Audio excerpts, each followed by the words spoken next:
여러분, 우리가 누군가를 따른다고 할 때 아무나 따르는 것은 아마 절대 아닐 것입니다. 저마다의 기준이 있어서 그 사람이 나의 필요를 채워줄 수 있다라든지 아니면 나와 같은 생각을 가지고 있다든지 아마도 이런저런 이유가 있기 때문에 사람을 따르는 것이지요. 결코 아무렇게나 아무나 따르지는 않다라는 것입니다. 여러분, 그렇다고 한다면 예수님 당시에 많은 무리들이 예수님을 어떤 분으로 생각하고 그들은 예수님을 따랐을까 하는 것입니다.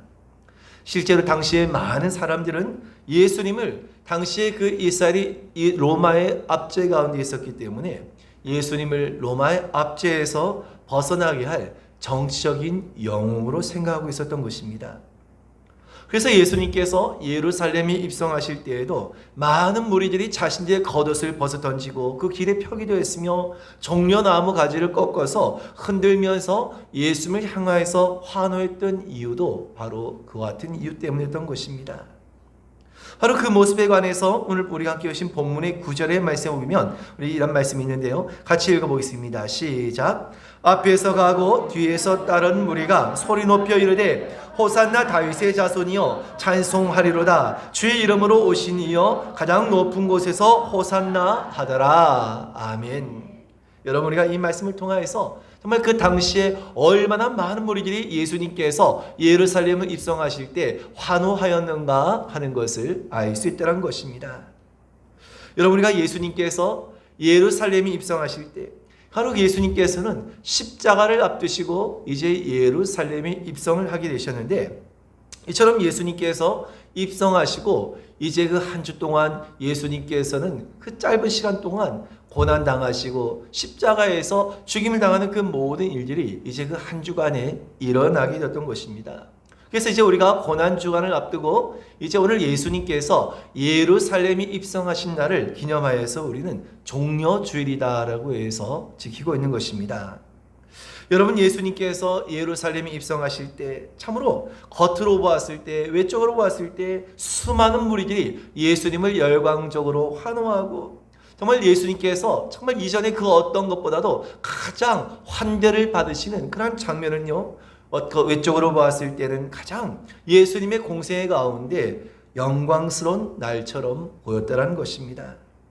하지만 여러분, 얼마 가지 못해서 이제 그렇게 예수님을 환호했던 무리들이 어떻게 돌변하게 되었습니까? 예수님을 십자가에 못 박아 죽이라고 하는 성난 무리로 돌변하게 되더라는 것입니다.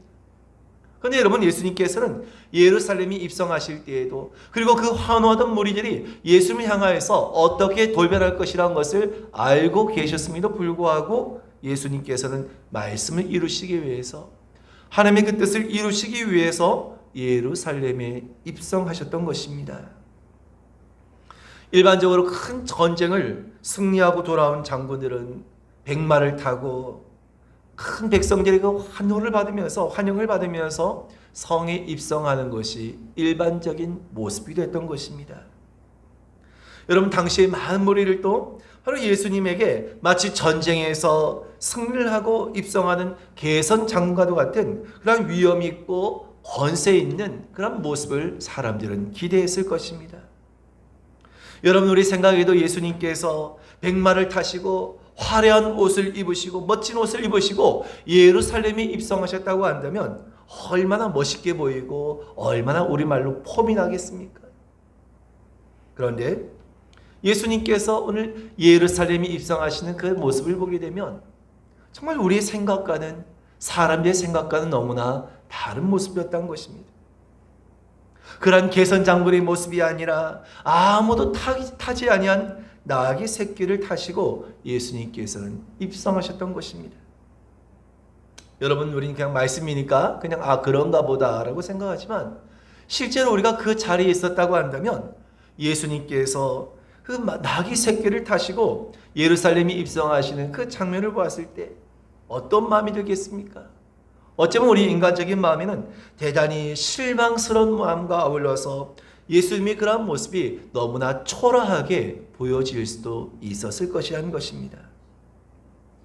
하지만 예수님께서 백마가 아닌 화려한 옷을 입고 입성하신 것이 아니라 나귀 새끼를 타시고 예루살렘에 너무나도 초라한 그런 모습으로 입성하신 것은 이스라엘 왕 가운데서 예수님께서 왕처럼 그들 가운데서 군림하시기 위해서가 아니라 바로 그들에게 겸손한 왕이 되시어서 그들을 위해서 희생의 제물이 되시기 위해서 오셨다라고 한 것을 상징적으로 보여주시기 위해서 이와 같이 오늘 예수님께서는 나귀 새끼를 타고 입성하셨던 것입니다. 할렐루야.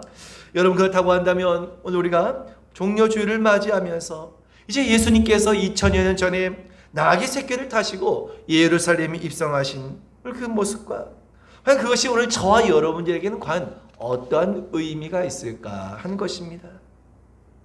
원하기는 이제 오늘 저와 여러분 모두가 예수님께서 십자가를 지신 이제 그 고난 주간을 시작하면서 오늘 저와 여러분 모두가 예수님께서 그 나귀 새끼를 타시고 예루살렘에 입성하신 그 의미가 무엇인지, 오늘 그것이 우리에게 무엇을 의미하는지를 상고할 수 있는 귀한 은혜의 시간이 되실 수 있기를 주님의 이름으로 축원을 드립니다.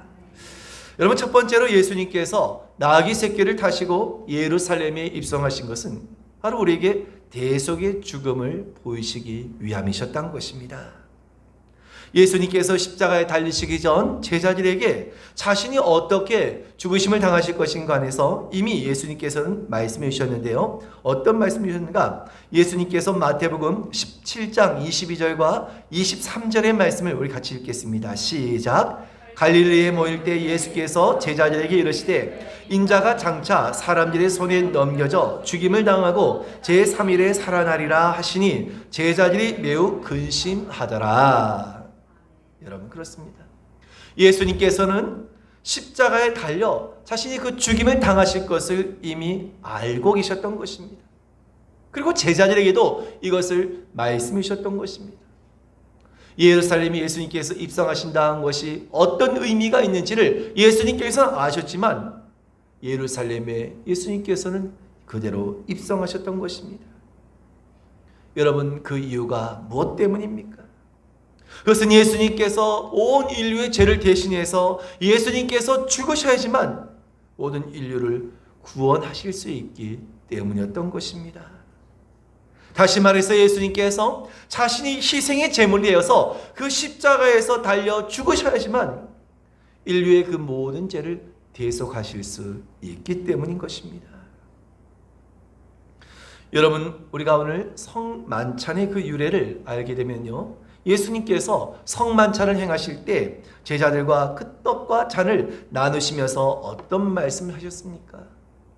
마태복음 26장 26절부터 8절까지의 말씀을 우리 같이 읽겠습니다. 시작. 그들이 먹을 때 예수께서 떡을 가지사 축복하시고 떼어 제자들에게 주시며 이르시되 받아서 먹으라, 이것은 내 몸이니라 하시고 또 잔을 가지사 감사 기도하시고 그들에게 주시며 이르시되 너희가 다 이것을 마시라, 이것은 죄사함을 얻게 하려고 많은 사람을 위하여 흘리는 바 나의 피 곧 언약의 피니라. 아멘. 여러분, 예수님께서 행하신 성찬의 의미가 무엇입니까? 한마디로 예수님께서 우리 모든 인류의 죄를 위해서 자신을 내어주심을 보여주는 상징적인 예시기도 했던 것입니다. 그래서 우리에게 이 성찬을 통하여서 너희가 이 떡과 잔을 먹고 마심을 통하여서 나의 행한 일을 기념하라, 이것을 기억하라고 우리에게 명령하셨던 것입니다. 우리가 여러분 코로나 때문에 정말 작년에 이어서 올해도 주님께서 명하신 이 성찬을 우리가 온전히 행하지 못하고 있는 가운데 있는데요. 그럼에도 불구하고 우리가 비록 직접 우리가 이 떡과 잔을 먹고 마시지 못한다 할지라도 그럼에도 불구하고 주님께서 우리에게 명하신 이 성찬의 의미를 우리는 늘 잊지 말아야 할 것이라는 것입니다. 여러분, 그렇다고 한다면 이제 오늘 고난주간을 지난 저와 여러분들은 이 시간을 과연 어떻게 우리는 보내야 할까 하는 것입니다. 그것은 우리는 더욱더 이 시간을 통하여서 예수님과 함께 죽어지기를 더욱더 힘쓰는 그러한 자들이 되어야 한다는 것입니다. 왜입니까? 내가 십자가에서 죽어지고자 할 때, 내가 십자가에서 죽어질 때 살아난 역사가 일어나기 때문인 것입니다. 할렐루야. 예수님께서 십자가에서 죽으시 아니었다고 한다면 그 어떤 누구도 결코 생명을 얻을 수 없었던 것처럼 우리도 십자가에서 죽어져야지만 우리는 새로운 하나님의 역사를 경험할 수 있게 된다는 것입니다. 근데 여러분, 우리가 실제로 내 자신의 목숨을 우리가 끊는다는 그런 의미가 아니라 우리가 십자가에서 죽는다라고 한 것이 어떤 의미인지 여러분도 너무나 잘 알고 계시지 않습니까? 날마다 오늘 그 십자가 앞에서 내 정과 내 욕심을 우리는 못 박아야 하는 것입니다. 바울은 이것을 가르쳐서 날마다 바울은 자신을 죽는다라고 고백하고 있다는 것입니다. 여러분, 우리가 말씀을 통하여서 내가 죽어야 한다는 것은 너무나 잘 알고 있음에도 불구하고 여러분, 우리는 날마다 내 자신을 죽이는 그런 삶을 살아가고 있을까 하는 것입니다. 내가 예수를 믿는다는 그 자체가 무엇입니까? 내가 십자가 앞에서 죽어진다는 것입니다. 근데 여러분, 우리가 예수를 믿는다고 하면서 교회를 다닌다고 하면서도 여전히 내가 죽지 않은 그런 모습으로 살아가는 것만큼 안타까운 일도 결코 없다는 것입니다. 내가 죽어지지 아니하고 예수를 믿는다고 한 사람, 내가 죽어지지 아니하고 교회를 다닌 사람만큼 불쌍한 사람도 결코 없다는 것입니다. 여러분, 우린 날마다 십자가 앞에서 내 자신이 죽어져야 될 줄로 믿으시길 바랍니다. 그래야지만 그렇게 죽어지는 자만이 그 속에서 새로운 생명의 역사가 시작되기 때문인 것입니다. 예수님께서는 요한복음 12장 24절에 말씀하시는데요, 우리 같이 읽겠습니다. 시작. 내가 진실로 너에게 이르노니 하늘의 밀이 땅에 떨어져 죽지 아니하면 하늘 그대로 있고 죽으면 많은 열매를 맺느니라. 아멘. 살아선 열매를 맺을 수 없지만 하늘의 그 밀이 땅에 떨어져서 죽어지게 될 때 그를 통하여서 많은 열매를 맺게 된다는 것입니다. 우리가 예수를 믿는다고 한다면, 그 예수를 따른다고 한다면 이와 같이 날마다 우리는 죽어진 자가 되어야 한 것입니다. 바울은 우리가 죽어짐에 관해서 갈라디아서 5장 24절에 말씀하는데요, 같이 읽겠습니다. 시작. 그리스도 예수의 사람들은 육체와 함께 그 정욕과 탐심을 십자가에 못 박았느니라. 아멘. 예수 그리스도의 사람들, 그 십자가에서 죽어진 사람들은요, 육체와 함께 그 정욕과 탐심을 십자가에 못 박는 자라는 것입니다. 이런 사람이 정말 주님 앞에 죽어진 자라는 것입니다. 아무리 내가 예수를 믿는다고 하면서 내가 아무리 주님 앞에 죽은 자가 되었다 할지라도 나의 모든 정욕과 탐심을 그 십자가에 못 박지 않고서는 진정으로 주님 앞에 죽은 자라고 말할 수가 없다는 것입니다. 여러분, 우리 안에 얼마나 많은 죄악들이 있습니까? 우리 안에 얼마나 많은 정욕과 탐심들이 있습니까? 예수님께서는 우리 안에 이 같은 죄악들에 관해서 오늘 마가복음 7장 21절부터 3절의 말씀에 뭐라고 말씀하셨습니까? 우리 한번 우리 안에 있는 죄악들에 관해서 같이 읽겠습니다. 시작. 속에서 곧 사람의 마음에서 나오는 것은 악한 생각 곧 음란과 도적질과 살인과 간음과 탐욕과 악독과 속임과 음탕과 질투와 비방과 교만과 우매함이니 이 모든 악한 것이 다 속에서 나와서 사람을 더럽게 하느니라. 아멘. 여러분, 그렇습니다. 바로 우리 안에 있는 같은 모든 정욕과 탐심, 우리 안에 모든 죄악된 육신의 것들을 날마다 우리 십자가에 못 박아야 한다는 것입니다. 그런데 여러분, 우리의 문제는 무엇입니까? 알면서도 불구하고 우리는 내가 죽지 못하는데 문제가 있다는 것입니다. 여러분, 왜 우리가 하나님께서 약속하신 그 복을, 그 왜 축복을 우리가 누리지 못하는 그런 삶을 살아가고 있겠습니까? 그 이유는 내가 죽어야 하는데, 나를 그 십자가에 못 박아야 하는데 그것이 되어지지 않기 때문이라는 것입니다. 여전히 십자가 밑에서 십자가에 못 박히지 않은 내 자아가 그 십자가 밑에서 날뛰고 있는데 어떻게 그런 사람이 하나님의 은혜와 복을 얻을 수 있겠냐는 것입니다. 여러분, 예수님께서 예루살렘에 입성하신 것은 십자가에서 죽임을 당하실 것을 알고 계심에도 불구하고 그럼에도 우리를 대속하시기 위해서 그 길을 가셨던 것처럼 오늘 저와 여러분들도 이 고난의 주간을 지나면서 그러한 예수님을 생각하시면서 날마다 십자가 앞에 내 자신이 죽어지는 그런 귀한 은혜를 얻으신 저와 여러분 되실 수 있기를 주님 이름으로 축원드립니다. 두 번째로 예수님께서 예루살렘에 입성하신 것은 우리로 하여금 하나님의 뜻에 순종하심을 보이시기 위함이셨던 것입니다.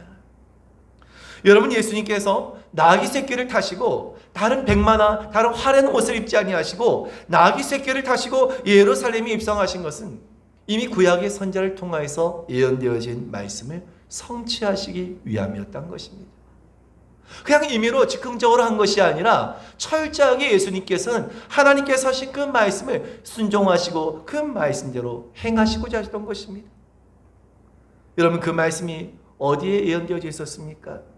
바로 스가랴서 9장 9절의 말씀인 것입니다. 우리 한번 같이 읽겠습니다. 시작. 시온에 따라 크게 기뻐할지어다. 예루살렘에 따라 즐거이 부를지어다. 보라, 내 왕이 내게 임하나니 그는 공의로우시며 구원을 베푸시며 겸손하여서 나귀를 타시나니 나귀의 작은 것 곧 나귀 새끼니라. 아멘. 이미 구약의 스가랴 선지자를 통하여서 장차 메시아가 오시어서 이와 같은 일을 행하실 것인데 그분은 지극히 겸손하시어서 나귀를 타시는데 나귀의 작은 것 곧 나귀 새끼를 타실 것이다 라고 예언된 것입니다. 그렇습니다, 여러분. 예수님께서 나귀 새끼를 타시고 예루살렘에 입성하신 그 장면은 우연히 되어진 것이 아니라 오늘 본문의 4절의 말씀을 통해서 이루시지 이는 선지자를 통하여 하신 말씀을 이루려 하심이라 라고 말씀하고 있다는 것입니다. 이와 같이 예수님께서 행하신 것은 구약의 예언이 성취되어지는 하나님의 말씀에 온전히 순종하는 일이기도 했던 것입니다. 그렇다면 무엇에 대한 순종입니까? 바로 하나님께서 타신 바로 그 대속의 죽음에 관해서 예수님께서는 온전히 순종하심을 보이시기 위함이었던 것입니다. 여러분, 그렇습니다. 오늘 예루살렘을 향하여서 그 예루살렘을 입성하신 그 예수님의 모습을 통하여서 우리는 무엇을 기억해야 합니까? 하나님께서 나를 향하신 하나님의 그 기대하심과 하나님의 그 뜻을 깨달아서 우리는 온전히 그 하나님의 뜻에 순종하는 자들이 되어야 한다는 것입니다. 그냥 예수님께서 예루살렘에 그렇게 나귀 새끼를 타고 입성하셨구나. 그냥 그것으로 우리가 끝나서는 결코 안 된다는 것입니다. 예수님께서 순종하신 것처럼 우리도 예수님처럼 순종해야겠구나. 오늘 우리는요 이것을 기억해야 한다는 것입니다. 여러분, 예수님께서는 십자가를 지시는 것이 하나님의 뜻이라는 것을 알고 계셨던 것입니다. 하지만 육신의 몸을 입으신 예수님조차도 그것이 얼마나 고통스럽고 어려운 것인가 한 것을 아셨던 것입니다. 그래서 우리가 잘 알듯이 예수님께서 그 십자가를 앞두시고 하신 일이 무엇이었습니까? 하나님의 말씀에 순종하시기 위해서, 그 뜻대로 행하시기 위해서 겟세마네에서 땀이 피가 되도록 예수님은 기도하셨던 것입니다. 여러분, 예수님께서 기도하셨던 그 기도의 장면을 우리 한번 마태복음 26장 38절과 9절에서 보겠습니다. 시작. 이에 말씀하시되 내 마음이 매우 고민하여 죽게 되었으니 너희는 여기 머물러 나와 함께 깨어 있으라 하시고 조금 나아가서 얼굴을 땅에 대시고 엎드려 기도하여 이르시되 내 아버지여, 만일 할만하시거든 이 잔을 내게서 지나가게 하옵소서. 그러나 나의 원대로 마시옵고 아버지의 원대로 하옵소서 하시고. 아멘. 여러분, 예수님께서 어떤 기도를 하고 계십니까? 예수님조차도 가능하다고 한다면 그 십자가를 피하고 싶었던 것입니다. 얼마나 그것이 고통스러운 것인가를 예수님도 아셨기 때문에 그 십자가를 예수님조차도 피하고 싶었던 것입니다. 하지만 예수님께서는 그럼에도 불구하고 하나님의 뜻에 온전히 순종하기를 원하셨던 것입니다. 그래서 여러분, 예수님께서는 그 순종을 위해서 겟세마네에서 땀방울이 피가 되도록 예수님은 기도하셨던 것입니다. 그리고 그 위대한 순종으로 말미암아서 하나님의 그 모든 말씀을 성취하시고 인류를 구원하시는 위대한 승리를 얻으신 줄로 믿으시길 바랍니다. 그렇다고 한다면 예수님의 이와 같은 순종하심을 통해 저와 여러분을 향한 하나님의 뜻이 있다고 한다면 그것은 무엇이겠습니까? 한마디로 오늘 저와 여러분들도 예수님과 같이 하나님께서 원하신 그 뜻을 따라 오늘 그 말씀을 따라 더욱더 순종하는 삶을 살아야 한다는 것입니다. 그래서 이것을 우리에게 보이시기 위해서 예수님께서는 예루살렘에 이제 들어가시게 되면 어떤 일이 일어나게 될 것인가를 알고 계셨음에도 불구하고, 잡히셔서 이제 그 십자가의 죽음을 당하실 것을 아심에도 불구하고 예루살렘으로 입성하셨던 것입니다. 여러분, 우리가 고난주간을 지나며 무엇보다도 우리가 기억할 것은 무엇입니까? 우리는 내가 하나님 앞에 순종해야 할 것이 무엇인가? 내가 하나님 앞에 정말 순종해야 할 것이 무엇인가를 우리는 더욱더 돌아보는 시간이 되어야 하는 것입니다. 그리고 더욱더 우리는 그것을 순종하기 위해서 힘쓰는 모습이 있어야 한다는 것입니다. 예수님조차도 하나님의 말씀에 순종하기 위해서 그 겟세마네에서 땀이 피가 되도록 그렇게 예수님께서는 기도하셨는데, 과연 우리는 순종하기 위해서 얼마나 우린 힘쓰며 얼마나 우린 몸부림치며 기도하는 삶을 살아가고 있을까 하는 것입니다. 그냥 말씀에 순종하는 것이, 말씀대로 살아가는 것이 너무 힘들다라고 하면서, 너무 어렵다고 하면서 그냥 그것을 우리가 스스로 합리화할 뿐이지, 과연 우리가 그 말씀대로 순종하기 위해서 우리에게 얼마나 몸부림이 있었고 얼마나 그 말씀에 순종하기 위해서 기도에 힘쓰는 시간을 가졌을까 하는 것입니다. 어쩌면 우리 모습을 볼 때 우리가 순종하지 못하고 그렇게 살아가는 것은 너무나도 당연한 일일 수 있다는 것입니다. 여러분, 내 마음대로 살아가는 것은 쉬운 일입니다. 하지만 하나님의 뜻을 따라서 그 말씀대로 순종하며 살아가야 한다는 것은 결코 쉬운 일이 아니라는 것입니다. 하지만 우리가 기억할 것은 무엇입니까? 내 생각대로 사는 것, 내 생각대로 행하는 것은 언제나 늘 불확실하고 불안전하다는 것입니다. 하지만 하나님의 뜻은 언제나 온전하고 하나님의 뜻은 언제나 완전한 줄로 믿으시기를 축원드립니다. 그래서 여러분, 예수님께서 우리에게 기도를 가르치셨을 때 어떤 말씀이셨습니까?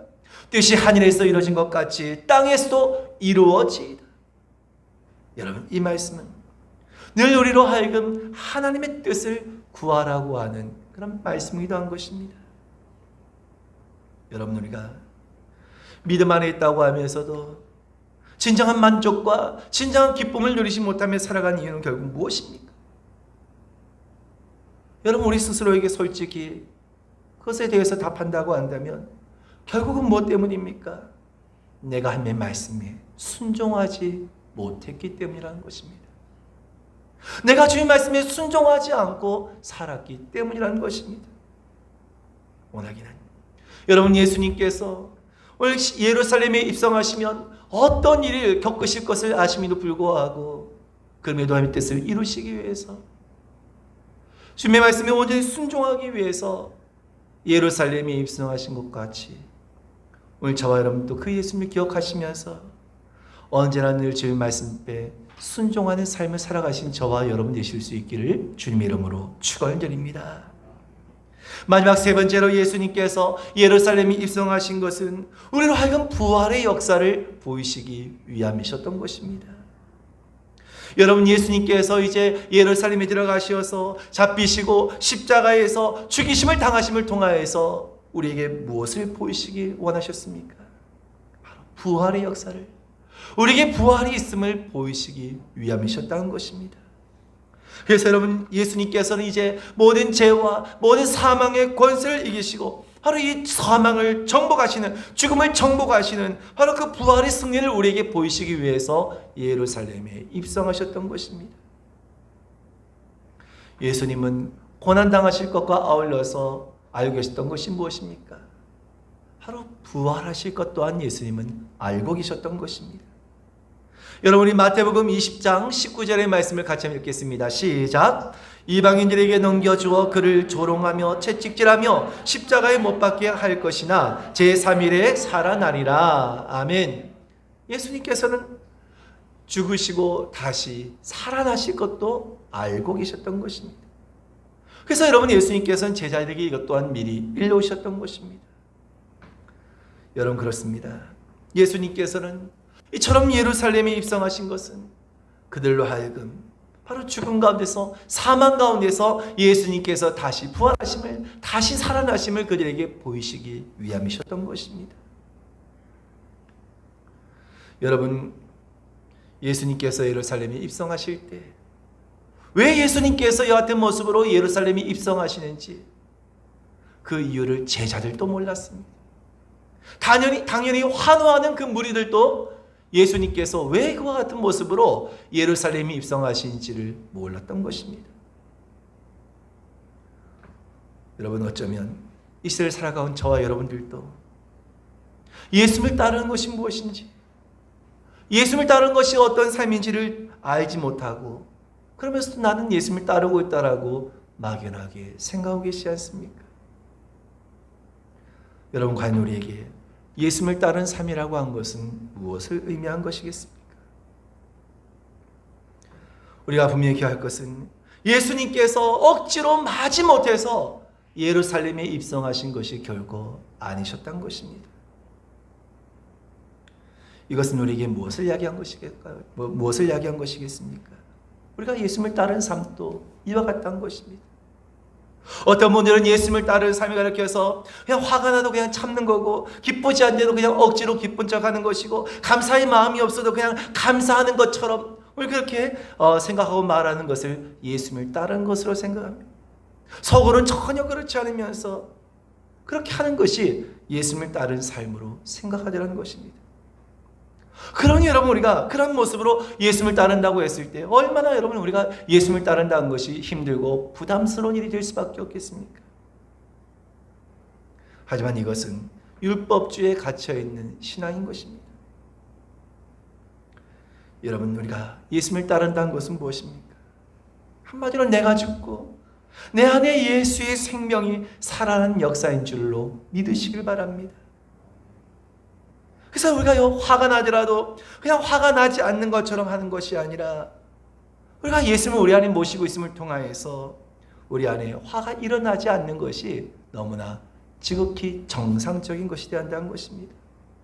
사랑하지 않으면서 사랑한 척한 것이 아니라 그냥 예수님이 내 안에 계시기 때문에 사랑할 수 있는 것입니다. 감사하지 않는데 그냥 감사한 척하는 것이 아니라 그냥 예수님을 따르기 때문에, 예수님이 내 안에 계시기 때문에 감사할 수 있는 것입니다. 여러분, 이것이 진정으로 예수님을 따르는 삶이라는 것입니다. 근데 우리는 정작 가장 중요한 그 예수님을 빼놓고 그 예수님을 따르지 않으면서 우리는 말씀대로 살아야 한다라고, 그렇게 해야 한다라고 우리는 착각 속에 살아가고 있지는 않느냐는 것입니다. 여러분, 우리가 종려주일을 맞이하면서 과연 저와 여러분들은 예수님을 어떻게 따르시겠습니까? 수많은 군중들은 이제 예수님을 환호했지만 이들은 곧 예수님의 십자가에 못 박으러 한 성난 군중들로 돌변할 것입니다. 예수님을 죽기까지 따르겠다고 했던 제자들도 이제 예수님께서 잡히실 때 모두가 다 뿔뿔이 다 도망치고 말 것입니다. 그런데요, 오늘 말씀 속에서 끝까지 유일하게 그 사명을 감당한 존재가 있다는 것입니다. 누구일까요? 바로 예수님을 태운 새끼 나귀들한 것입니다. 그렇게 환호하던 무리들, 그렇게 끝까지 따르겠다고 했던 제자들도 다 뿔뿔이 흩어졌지만, 그럼에도 불구하고 아무도 주목하지 않는 그 나귀 새끼는 예수님을 태우고 끝까지 자신의 사명을 감당하며 예루살렘으로 향하였던 것입니다. 어떻게 보면 여러분 참 너무나 별 볼 일 없는 작은 나귀임에도 불구하고 예수님이 가시는 그 길을, 그 한 부분을 감당했다고 한 것이 또한 얼마나 놀라운 얘기도 합니까? 여러분, 이 시대에도 많은 사람들이 예수님을 따른다고 이야기하고 있습니다. 또 그렇게 예수님을 따르겠다라고 이야기하기도 합니다. 오늘 이 말씀 속에서 다시 한번 우리가 예수님께서 예루살렘에 입성하신 그 의미가 무엇이고 과연 나는 그 예수님을 따를 준비가 되어 있는지 우리 모습을 다시 한번 돌아보시면서 오늘 저와는 모두가 끝까지 우리의 삶 가운데서 오로지 그 예수님만을 따를 수 있는 저와 여러분 되실 수 있기를 주님 이름으로 축원드립니다.